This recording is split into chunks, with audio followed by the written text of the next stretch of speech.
So I got out the phone, I Googled it, and the photo popped up. And I said, I've seen that photo. I've seen that photo in documentaries. I'm sitting there watching Netflix, watching a documentary, and what happens? The picture comes up again. It's like she's calling me. It's like, you need to tell the story. You need to find out where I'm at, because I'm not really sure where she's buried. In 1921, the Black Wall Street Massacre indeed was an appalling act of racism and bigotry perpetrated by the white community. Unfortunately, just 10 years earlier in 1911, and just 60 minutes away, one of the most horrific, brutal lynchings of a black woman and her son took place on the outskirts of Okemah, Oklahoma. Okemah was set up as a sundown town in 1902, although blacks were occasionally allowed to move into town. In 1907, the home of John Hoken, the only black man living in the town at the time, was dynamited. Once the Darky was allowed to have his habitat in Okemah, he was then discouraged by high explosives.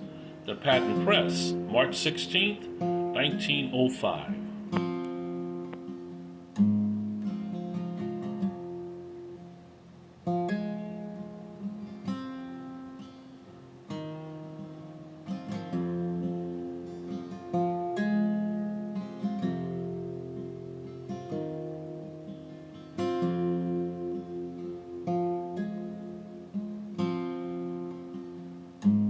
Oklahoma had more all-black towns than any other state. Came from the 5 tribes came to what is now Oklahoma on the Trail of Tears. There were a lot of racial incidents in small towns, from Okmulgee to all these towns in Oklahoma. There were racial incidents. Boley had about 4,000 people in the town, the all-black town of Boley, in 1903. But outside of Boley, like I said, it was very southern, very racist.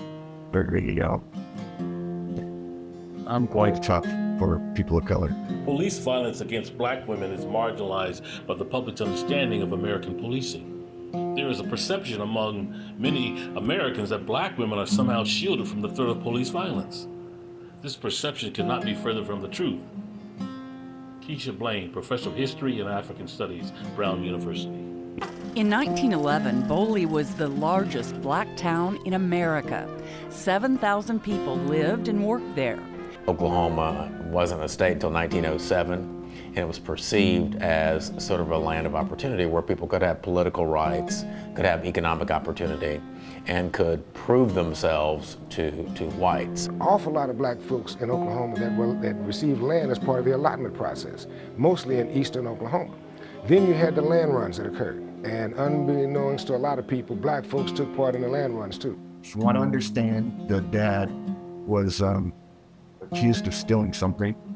And when the police officer went to his house to search, either he pulled the shotgun to point it at the father, or they were fighting over it. They were all taken to jail. The father was taken to a penitentiary.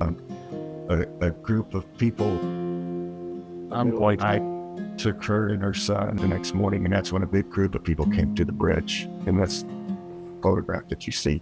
Laura Nelson, my last name, English Nelson. This is my aunt, my grandfather's sister. This woman here that picked me up on Ancestry. She goes, do you know the story of Okemah in Oklahoma? She says, look up Laura Nelson. That's all I'm going to say. And so now I'm in the airport, which I'm going to be traveling soon. I'm going to all these locations, and we want to find out where she is. Laura Nelson is buried. So when I'm tracing the story, I'm going to tell a full story about our Laura, not just what happened to her. I've seen her picture for years, and I always thought to myself, what would they do that to me? Poor lady. I'm never thinking that's some of my kinfolks. So now I'm compelled, gotta go. I gotta find her, tell people her story. This is where she's buried. This is what happened to her. She did not deserve this lynching. It was wrong, and I want to make it right.